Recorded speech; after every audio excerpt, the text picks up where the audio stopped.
बिस्मिल्लाहिर्रहमानिर्रहीम। अस्सलाम वालेकुम। जो लोग यूएई में रहते हैं और अपना वीज़ा रिन्यू करवा रहे हैं और उनकी वीज़ा की रिन्यू की पॉलिसी चेंज कर दी गई है।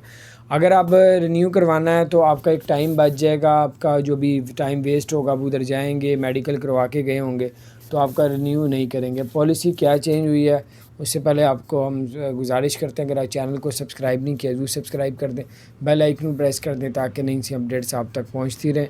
सबसे पहले आपको बताते चलें कि अगर आप लोगों ने अपना टूरिस्ट वीज़ा यानी कि विज़िट वीज़ा या वर्क वीज़ा, रेजिडेंट परमिट, कोई भी ऐसा जो आपका वीज़ा है उसको रिन्यू करवाना है तो आपको उससे पहले मेडिकल करवाना पड़ता है। तो मेडिकल के बाद जो है वो आपका वीज़ा जो है रिन्यू किया जाता है। तो आपको जो है अब मेडिकल पहले नहीं करवाना, मेडिकल को अब सेकंड नंबर पे रखना है। फर्स्ट नंबर पे आपको पहले कोरोना का टेस्ट करवाना पड़ेगा। पहले नंबर पे कोरोना का टेस्ट होगा। दूसरे नंबर पे आपको बताते चलें कि आपका कोरोना का टेस्ट जो है वो 72 घंटों से ऊपर ना हो। अगर 72 घंटों से ऊपर हो गया तो आपको दोबारा से कोरोना का टेस्ट करवाना पड़ेगा।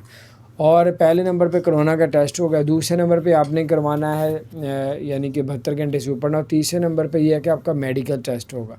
मेडिकल आप जब करवा लेंगे, मेडिकल आपकी रिपोर्ट आ जाएगी तो फिर आप लोगों ने इन डॉक्यूमेंट्स बाकी जो वीज़े के होंगे वो आपने लेके आपने सबमिट करवाने, तो फिर आपका रिन्यू होगा। अगर आप खाली वही पुराना जो सिस्टम पिछले साल वाला जो आपने किया था वही करके आप लोग अप्लाई करेंगे तो आपका कभी भी ये सिस्टम सेट नहीं होगा।